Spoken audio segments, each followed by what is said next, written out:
Hi guys, welcome back to our drone channel. Today I have something really big for you. Right next to me is the new DJI flagship and we're gonna have a full review of that beast. But right before, let's land it. Right here in my hand, the brand new DJI Mavic 4 Pro. We've been waiting a long time for this and now it's finally here. In this video we're gonna put this beauty through its paces, showing you all the features and functions you can expect. But enough talking, let's dive right in after the intro.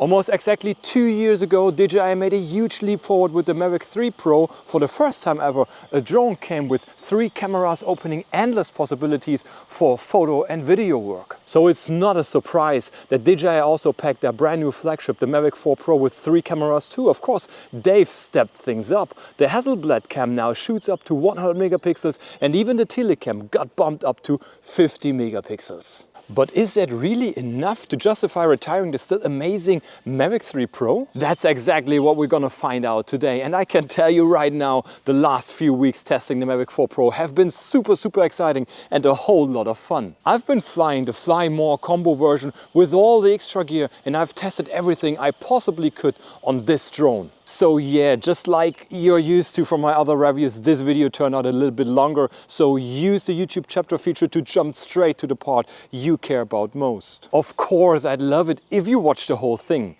Got any questions or thoughts? Drop me a comment below, and hey, yeah, a thumbs up and a subscribe to the channel would be awesome too. Alright, let's see what comes in the Fly More combo. A nice and premium DJI bag packed with a bunch of stuff. Inside the flap there's a zipper. Here we find all the paperwork like a quick start guide, QR codes and stickers. The first big package we unwrap is a charging hub with 2 extra batteries. The batteries are securely locked in place. There are multiple power ports available. Batteries are easy to remove and feature 4 status LEDs, which light up with the press of a button. Just click them back in place and they're ready.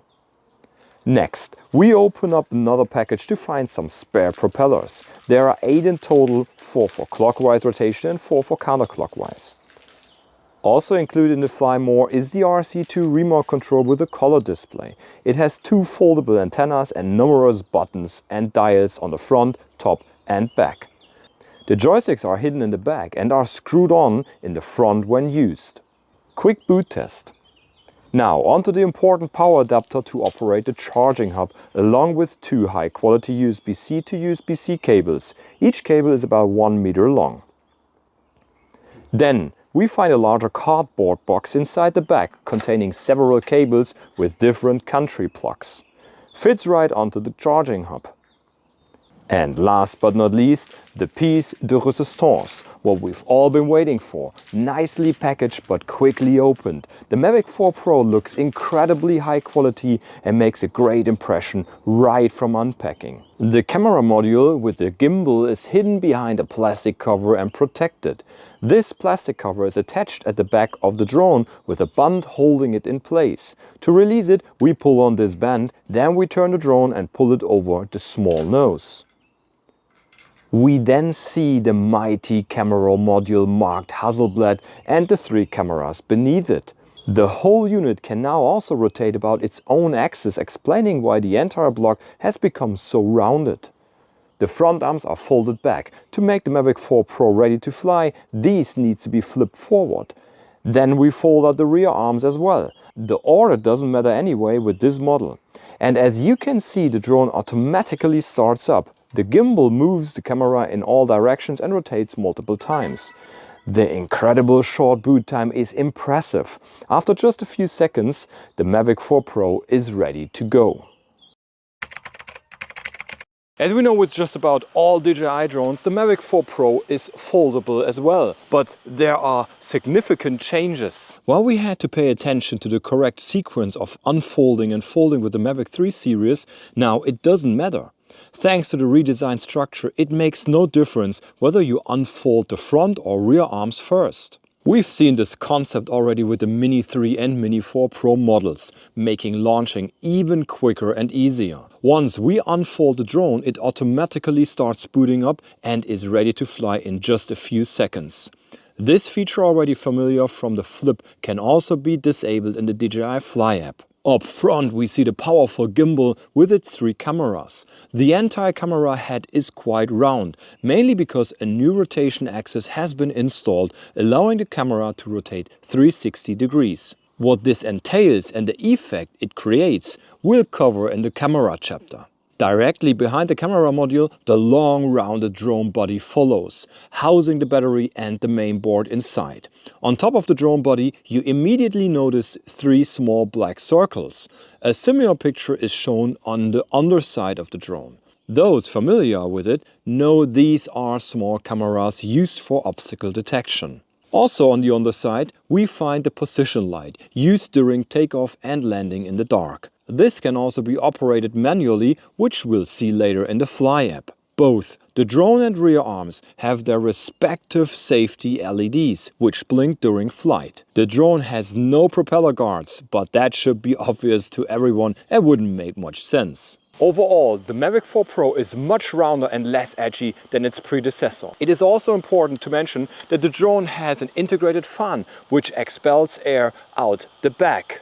This is especially important when it is turned on but not flying. This often occurs during extensive firmware updates to ensure the drone doesn't overheat, thanks to the fans providing the necessary cooling. Unfolded, the DJI Mavic 4 Pro has considerable dimensions.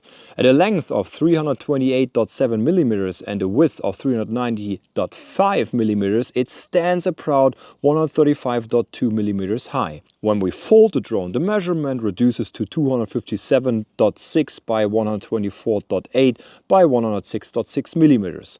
It's still large, but can be much more easily stowed in a backpack. For comparison, here's a Mini 4 Pro and my standard Samsung Galaxy S23 next to it. The dimensions become very clear in this comparison.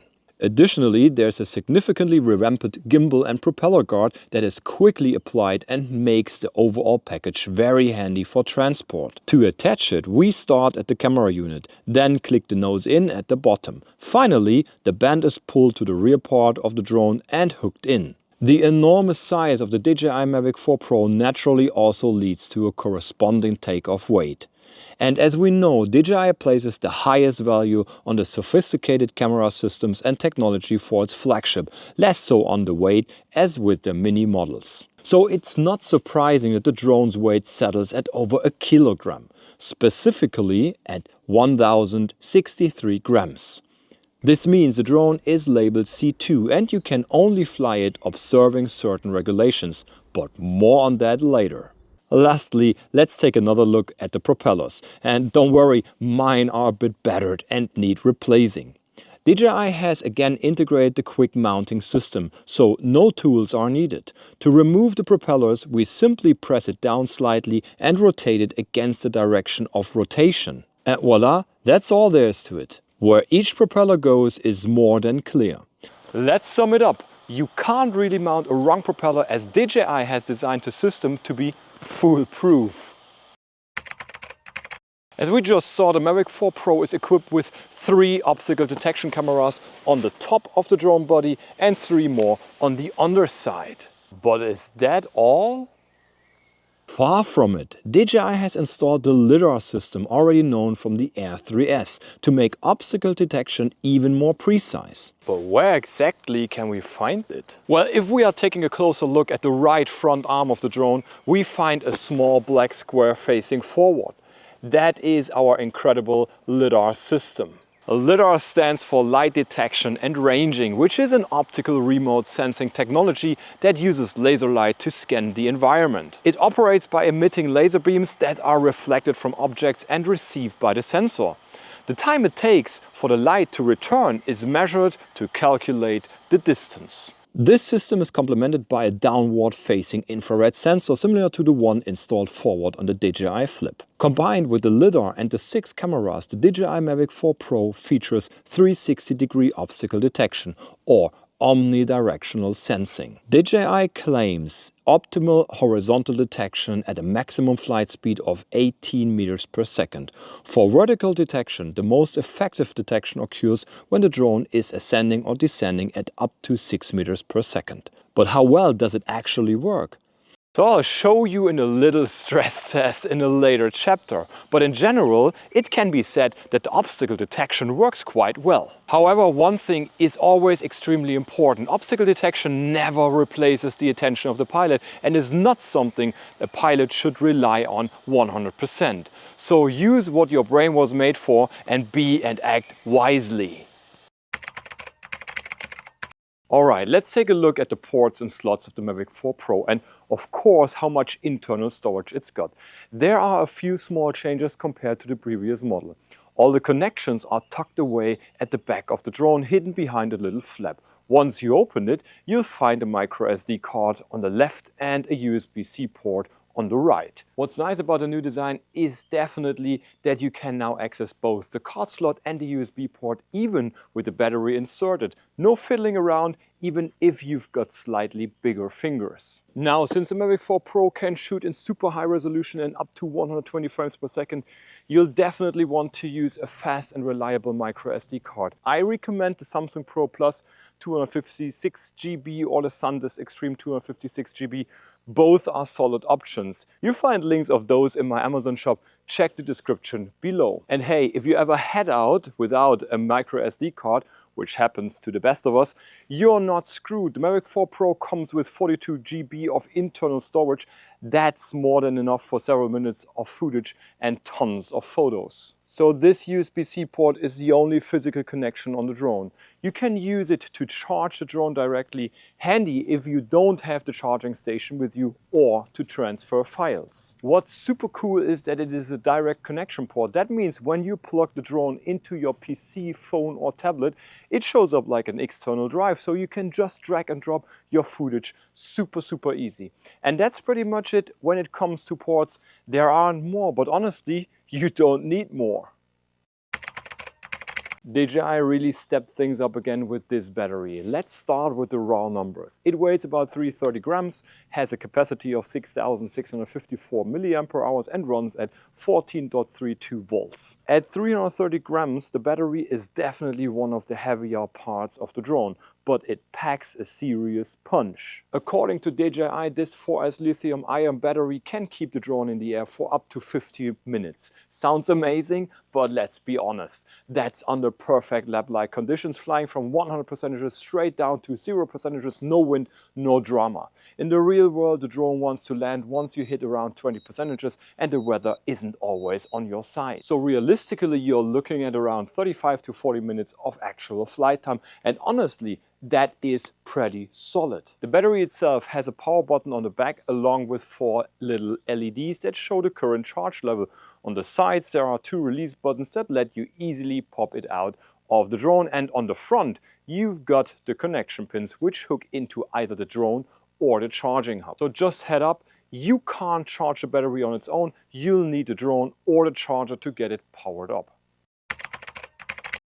The Mavic 4 Pro features an incredible powerful gimbal, a mechanical 3-axis system that stabilizes your footage by handling tilt, roll and pan movements with an incredible precision.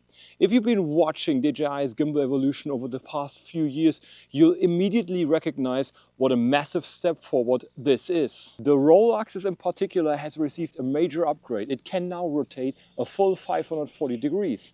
Yep, you definitely heard that right. 540 degrees of roll movement. This opens up entirely new possibilities for drone footage. Camera moves that simply weren't possible with any previous DJI drone. And in fact, DJI has now added a brand new shooting mode where the image performs a full 360-degree spin during flight. And the best part, it's done in camera with no post-production tricks needed.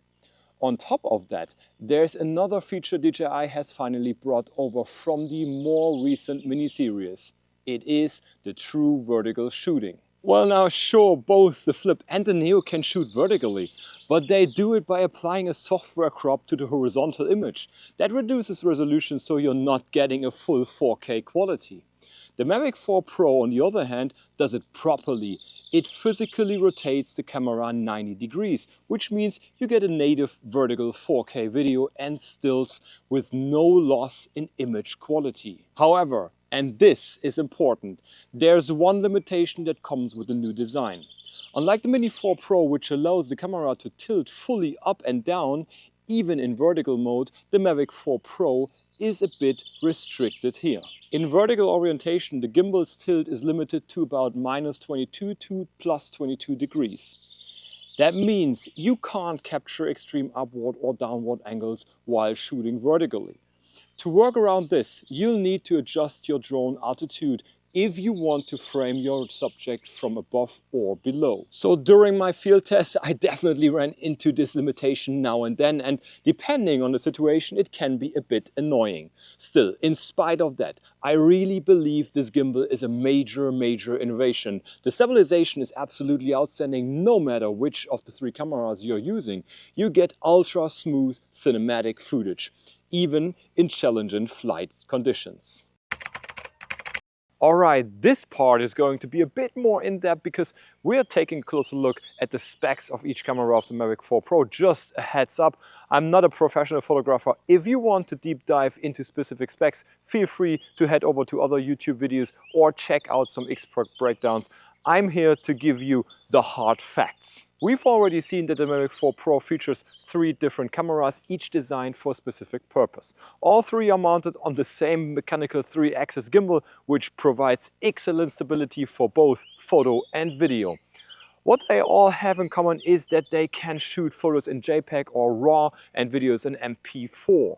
As for color modes, the options are mostly aligned across the board. You can choose between 10-bit 420 for standard works or 10-bit 422 if you want more flexibility for color grading and less compression. The available bit rates are H.264 at 90 MB per second, H.265 at 180 MB per second, and H.264 All I at 1200 MB per second. So that last one will probably only be used in very specific scenarios. Let's start with the main Hasselblad camera. It's built around a 4.3 CMOS sensor that can shoot up to 100 megapixels. The lens gives you a 72-degree field of view equivalent to 28 millimeters, so it's a true wide-angle lens.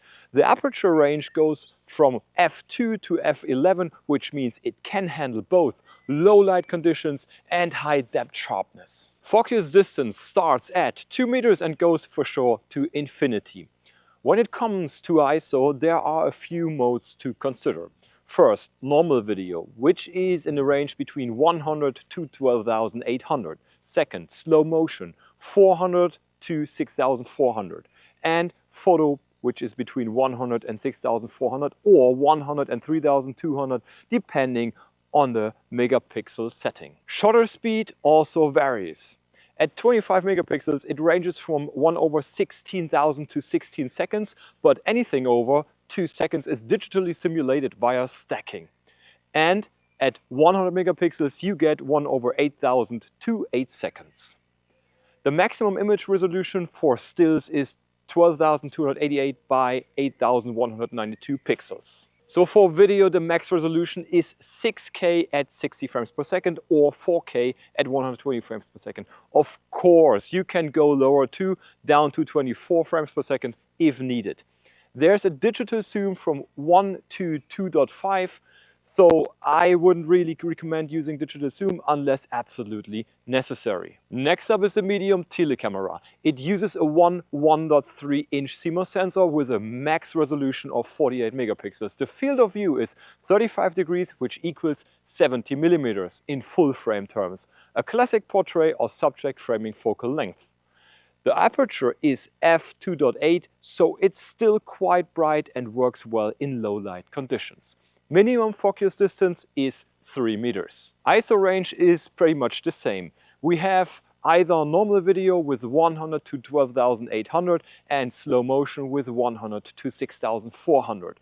In D-Log or HLG modes, the ISO range will be more limited. As for shutter speed, with 12 megapixel stills, 1/16,000 to 8 seconds, and with 48 megapixels 1/8,000 to 2 seconds. And again, over 2 seconds is digitally simulated. The max photo resolution is 8064 by 6048 pixels, and in terms of video, the medium telecam shoots up to 4K at 120 frames per second or 2.7K at 60 frames per second in portrait mode. Frame rates and resolution can of course be dialed down to 24 frames per second or even 1080p. And digital zoom ranges from 2.5 to 6 times.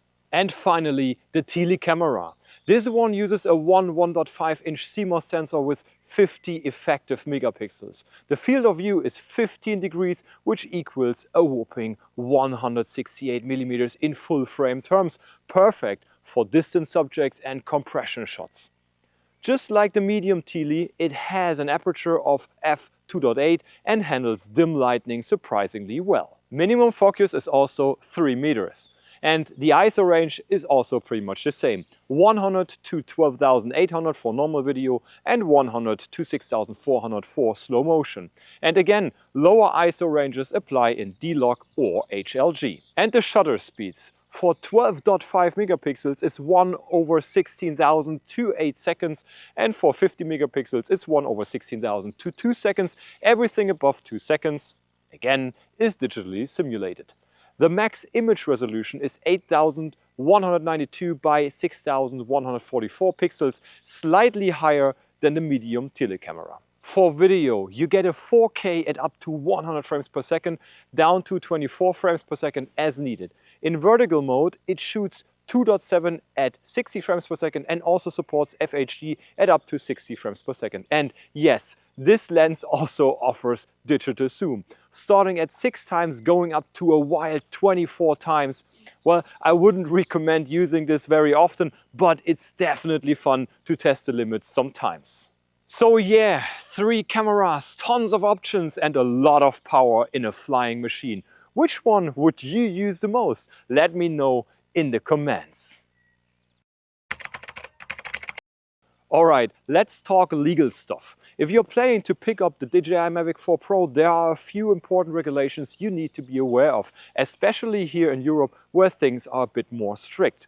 This drone is officially classified as a C2 category aircraft under EU drone regulations, and because of its weight, over 1 kilogram at takeoff, it falls into a very different legal category than, say, a sub 250 gram mini drone. So here's what that means for you. Just like with the C1 drones, you'll need drone liability insurance, registration as a drone operator with your country's aviation authority. In Germany, that would be the Luftfahrtbundesamt.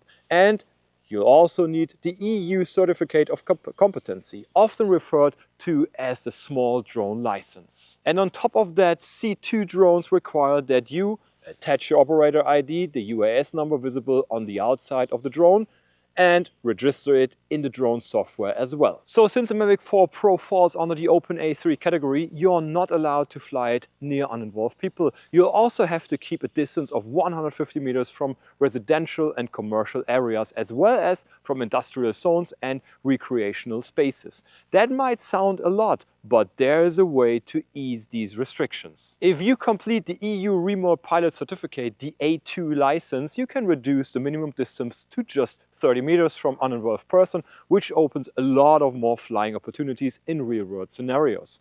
So make sure that before you launch your Mavic 4 Pro, you've got all the necessary certifications and meet your local legal requirements. Just a quick note, everything I've said here is friendly advice based on my experience, but it's not legally binding or guaranteed to be complete. It's your responsibility to check your country's specific drone laws and regulations. Better safe than sorry, and it's worth the effort to fly legally and confidently. So let's jump to the accessories. I've got the Fly More combo here, and I want to give you a quick overview of what's included and why I absolutely recommend getting this package. Alongside the drone and the standard remote controller, you get a bunch of useful extras that really makes life easier when flying the Mavic 4 Pro. First thing you'll notice when unboxing is the DJI shoulder bag, and it's actually great. It's made from 100% polyester, water repellent and very well built. The bag is super comfortable to carry and measures roughly 33 by 12 by 30 centimeters. You get both a shoulder strap and a top handle. Once you open the bag, you see two main compartments. The smaller one fits the drone perfectly, and the larger one is split lengthwise, ideal for storing the remote controller and the batteries with the charging hub. There's also a flat pocket at the back, perfectly for paperwork or manuals, and a shallower front pocket for smaller documents or flyers. Inside the lid, you'll find a zipper section divided into two compartments, great for things like cables, SD card readers, USB sticks, or even a small SSD. And if that is not enough, there are two small pockets on the outside, one on each side for additional accessories. All in all, a great bag, functional, sturdy, and with enough room to possibly even fit a DJI Mini or Neo if packed smart. As also seen during the unboxing, the Fly More combo includes a number of cables. Most notably, you get two high-quality USB-C to USB-C cables, each about 1 meter long. You'll use these to connect the drone to your smartphone, tablet, or to charge the batteries using the charging hub. And also included is a whole box of power cables for different regions. I counted at least 3 different plug types, and every cable is included twice. Is that overkill? Maybe. But hey, as the saying goes, better to have it and not need it than need it and not have it. You also get 2 extra intelligent flight batteries in this combo. Same specs as the original one. Lithium-ion 4S, around 330 grams, 6,645 milliampere-hours capacity and 14.32 volt nominal voltage.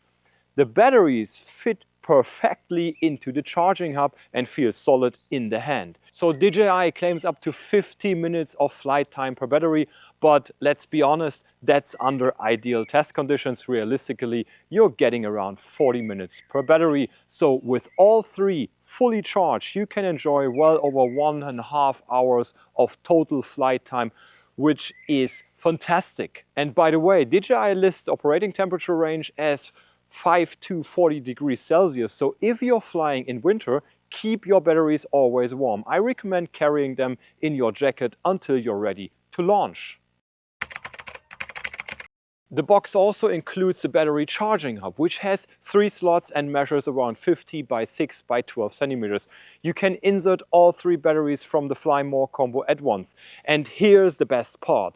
If you use DJI's 240 watt power adapter, all 3 batteries can charge simultaneously. This is a huge improvement over the previous model where the charging hub only charges 1 battery at a time in sequence.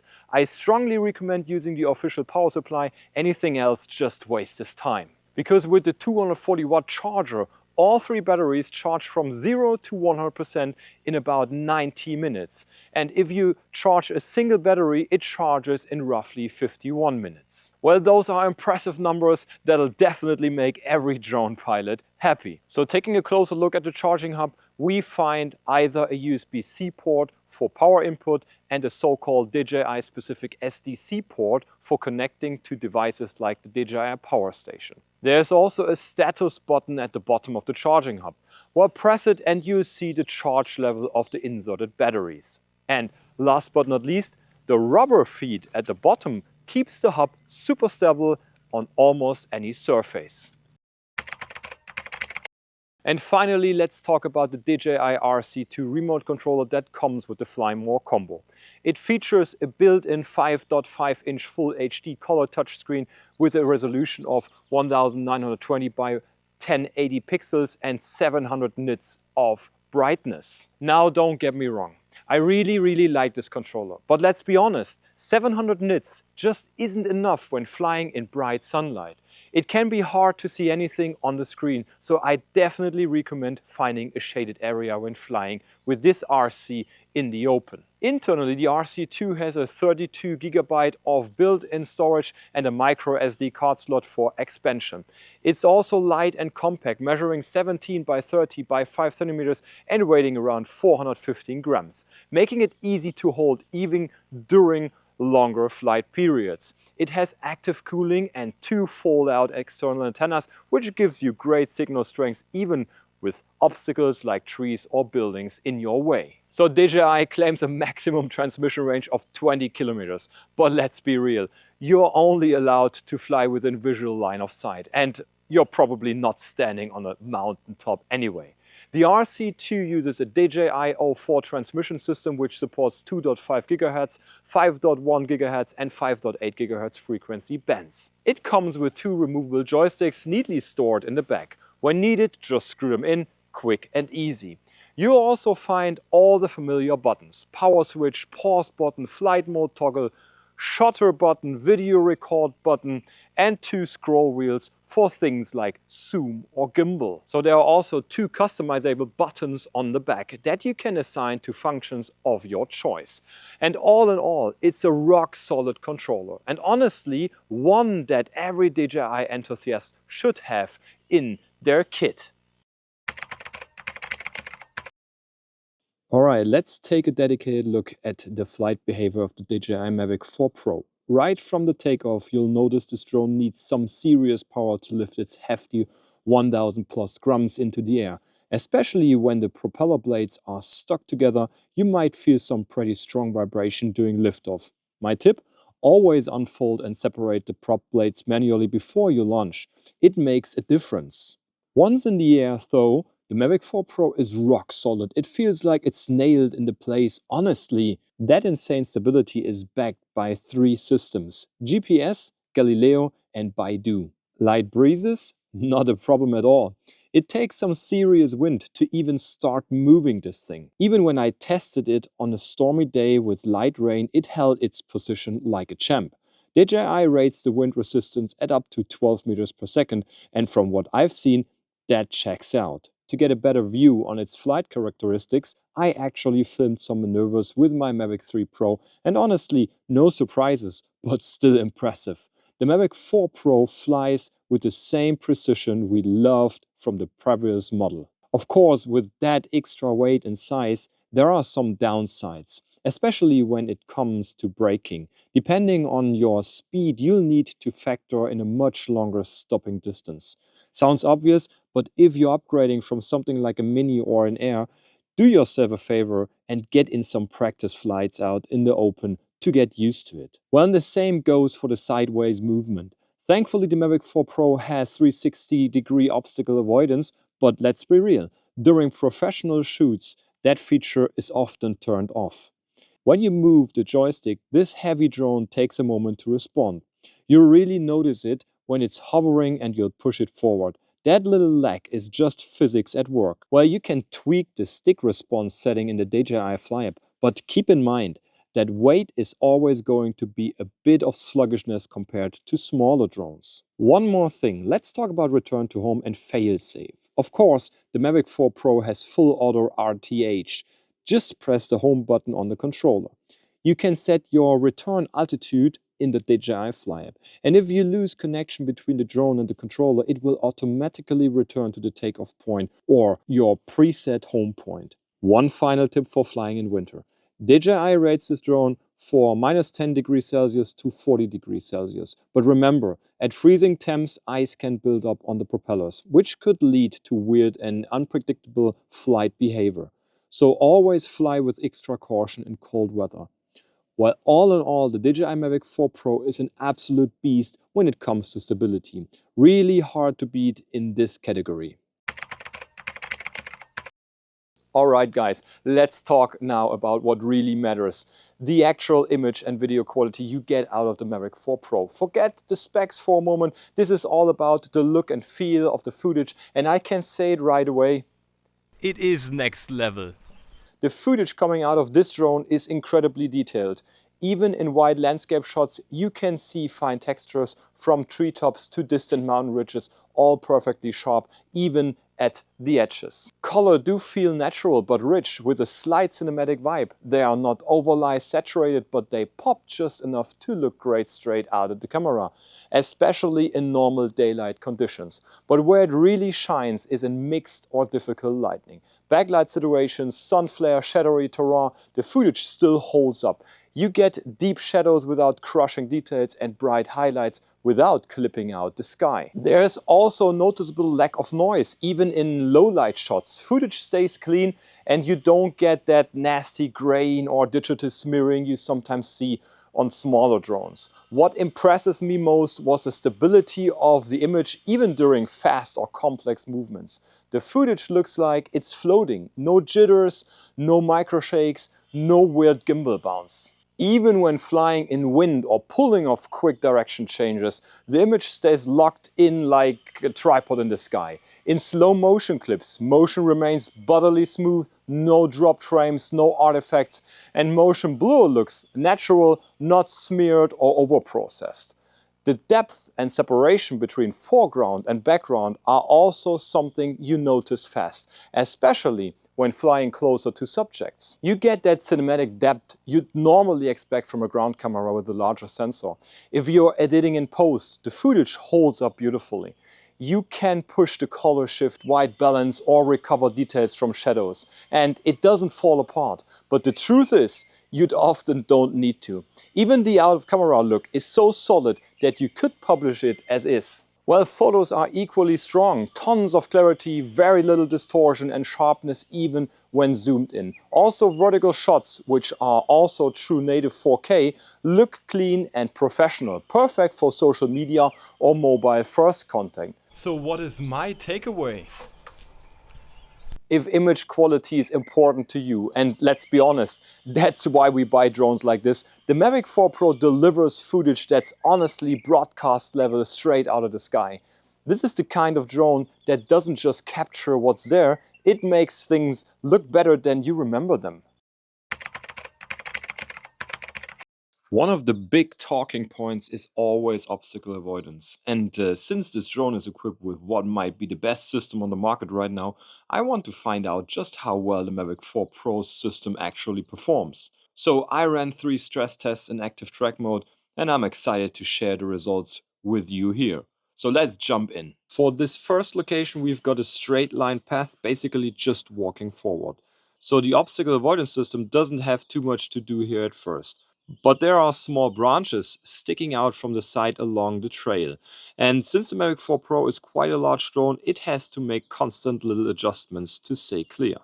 Then I came across a fallen tree with lots of smaller branches blocking parts of the way, and honestly, I wasn't completely sure if the Mavic 4 Pro would be able to handle that. Well, hey, it's a test, so let's push it. And as you can see, the drone managed it beautifully, weaving around even the smaller branches without any issues. As you can tell, the sun was already quite low in the sky. Still, the Mavic 4 Pro nailed it. The rest of the trail was a bit easier to handle. There was just one narrow section caused by a muddy patch that was a bit tricky, but overall it handled the route really well, even in pretty low light conditions. In the second scenario, I'm on a proper forest trail. Unlike the first test, this area has a wide flight corridor with mostly thick tree trunks. The path also goes uphill, so the drone has to follow me as I climb. You'll also notice I give it positioning commands to film me from different angles for more dynamic shots. We had a good daylight here, even though there was some shade in place. On the first position switch, I was a bit worried the drone might clip the upper branches. But no worries at all. It executed everything smoothly. Next, I had it track me from the front to see how well it handles using the rear sensors, which, by the way, don't have any lidar assist like the front does. But as you can see, it still detects obstacles really well and navigates around them without a hitch. So now for the third scenario, and this one was the toughest. We're deep in the forest, off the trail completely. There are trees, hanging branches, and bushes nearly everywhere. The light was good, so there shouldn't be any visibility issue for the sensors. I deliberately walked through narrow gaps between trees to see if the Mavic 4 Pro could find its way through. Near the edge of the field, there were more overhanging branches and bushes, so this was a great moment to test the upward-facing sensors. And once again, the Mavic 4 Pro handled it perfectly. No collisions, no drama. The only thing I noticed in this test was that the footage looked a little bit jittery at times. Well, that's probably due to the constant micro adjustments the drone has to make to avoid the obstacles. But overall, I can say the system performed really well. So just a quick reminder, I always had a second spotter with me during these tests, ready to take control if needed. Remember, obstacle avoidance does not replace VLOS, and no pilot should ever rely 100% on these systems. They're a fantastic help, but you're always responsible for your drone. All the drone controls are handled through the DJI Fly App. This is where you basically find everything from camera settings and flight behavior to the obstacle sensors and of course all the intelligent flight modes and video options. We're going to take a closer look at all of that here because while a lot of it feels familiar to existing DJI users, there are also a few new features and tweaks that are unique to the Mavic 4 Pro. So whether it's adjusting your flight dynamics, fine-tuning your camera profiles or exploring the new flight modes, there's quite a bit to unpack. Let's dive in and see what's new and what's improved inside the DJI Fly app. Let's start by taking a detailed look at the main screen and its functions. In the center, of course, we have the live view from the drone's camera, the key part since we're here to fly. Now let's go through the icons one by one, starting from the top left. The small house icon takes you back to the home screen of the remote controller. Next to that, you'll see the current flight mode. This shows which mode is active. On the controller, you can switch between Cine, Normal and Sports mode. Right next to it, it's the status indicator. Here it tells us that the drone is currently in flight. A bit further to the right, there's a small green circle with the number 95 inside. This shows the battery level. In this case, it's 95% remaining. Next, we have the remaining flight time, which currently shows 0. This number updates dynamically depending on how the drone is flying. The 4 bars show the signal strength between the drone and the remote controller. The number next to the small satellite icon shows how many satellites the drone is connected to. All the way to the top right corner, you'll see 3 dots. Clicking this opens a detailed menu with tons of settings and information, covering sensors, camera options, battery status, frequency settings, and much more. The first grayish icon lets you switch between horizontal and vertical shooting modes. Just tap it to rotate the camera. Below that, you'll see a set of numbers. Here you can switch between the cameras. Next is a small round icon with triangles inside. This opens the focus settings. To the right, starting from the top, we have a film reel icon. This icon is dynamic and shows which camera mode is currently selected. In this case, it's set to video. Right below is the big red button, Rec. Tap this to start recording video. Underneath that is the album icon. Tap it to open a separate window where you can review all your previous footage and photos. At the bottom right corner you see Auto. Tap here to switch between automatic and manual camera settings. To the left of that you'll see EV. This lets you adjust exposure values directly from the main screen. Res and FPS shows the current resolution and frame rate. Here it's set to 4K at 60 frames per second. Storage shows the remaining recording time on your selected storage medium.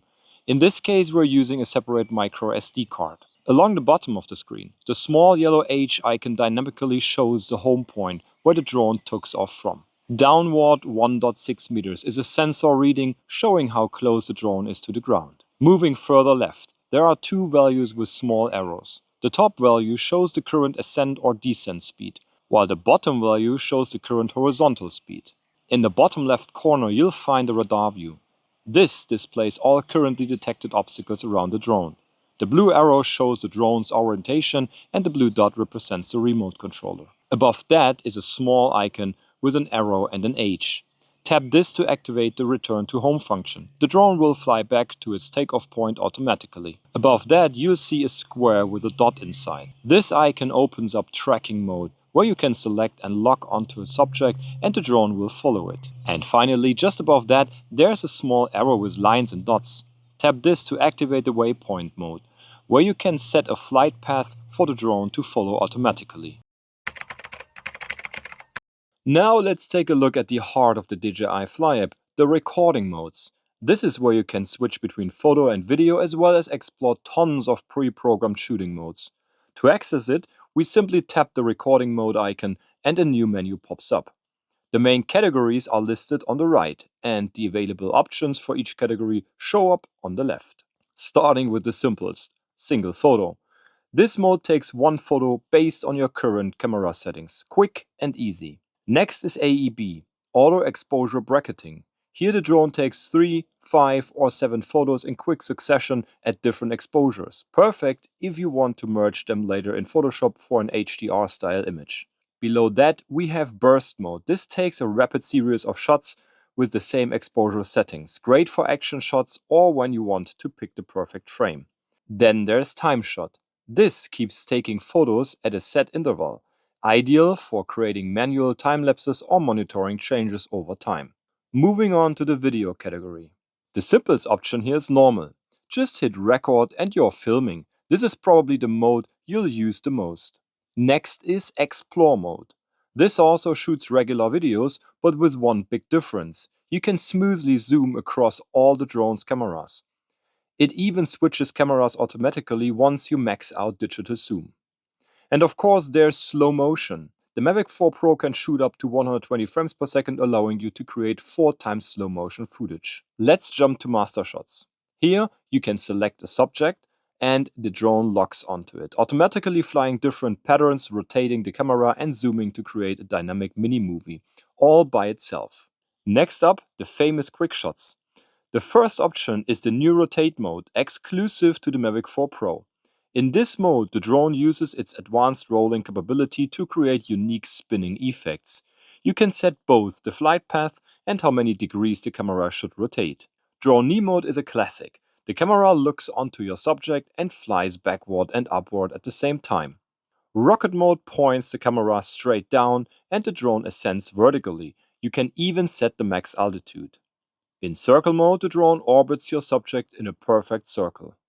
Helix mode is a spiral. The drone circles while gradually increasing its radius and climbing. Boomerang mode is similar, but the drone changes its radius in and out, creating a nice back and forth rhythm. Finally, asteroid mode. The drone flies backward and upward away from the subject, then stops mid-air and takes a spherical photo. It combines these into a dramatic tiny planet video. Now on to the hyperlapse category. Hyperlapse shoots sequences of stills that are stitched into a moving video, creating that signature time-lapse motion. In free mode, there are no guidelines. You set speed, height, and route manually. In circle mode, you select a point and the drone flies around it while shooting continuously. Cursor lock sets a fixed straight line flight path. And in waypoint mode, you define waypoints and the drone flies the exact route you set. Next is panorama shots. These can be taken with the Hasselblad camera or the medium telecam. In free mode, you define the panorama size and where it starts and ends. Sphere mode creates a full 360-degree panoramic image. This one takes a bit longer since many shots are needed, but afterwards you can navigate the image interactively. 180-degree mode, capture a classic wide panorama. Wide angle mode is kinda similar but creates a smaller panoramic image. And last but not least, vertical mode. Here, the drone tilts its camera up and down to capture a tall portrait-style photo. So that's a full tour of the recording modes. And as you can see, there is no shortage of creative options here. So let's open one last chapter, a look at some of the extra feature packed into the DJI Fly app. We'll start with the map in the bottom left corner. It's super helpful for tracking where your drone is, but it offers even more than that. When you tap on it, the map expands to full screen. Now you get access to extra functions like showing high collision risk zones, warning zones, and authorization zones. This is really handy for planning your flights and avoiding restricted areas. If you minimize the map again and swipe over the mini-map, you'll discover additional view modes. First, there's a live feed from the obstacle avoidance cameras. These are low-res black and white cameras, but you can actually pull up a full screen view, giving you a clear look around the drone's surroundings. Using the little arrows, you can switch between the different camera views and get a much better understanding of what these sensors are seeing. It's really helpful if you're unsure whether something is close to your drone. You'll also notice you can clearly see the propellers in these views and how the system stitches multiple camera images together. You can even access the downward-facing vision camera for ground proximity. Swiping once more in the bottom left corner brings up a third function, the obstacle map. Here, obstacles already detected by the sensors are shown as orange and red points. This feature is incredibly useful and definitely something to keep in mind during flights. Next up is the FocusTrack function. You'll find the icon for it on the left-hand side. Tap it to activate, and now you just need a person or a vehicle for the drone to track. You can choose between full active track, where the drone automatically follows and adjusts its speed to keep up, or spotlight mode, where the subject stays in focus while you manually fly the drone. Both options are awesome for creating dynamic, professional-looking shots. And in spotlight mode, it's not limited to people or cars. You can select basically any object with enough contrast in the frame for the drone to lock onto.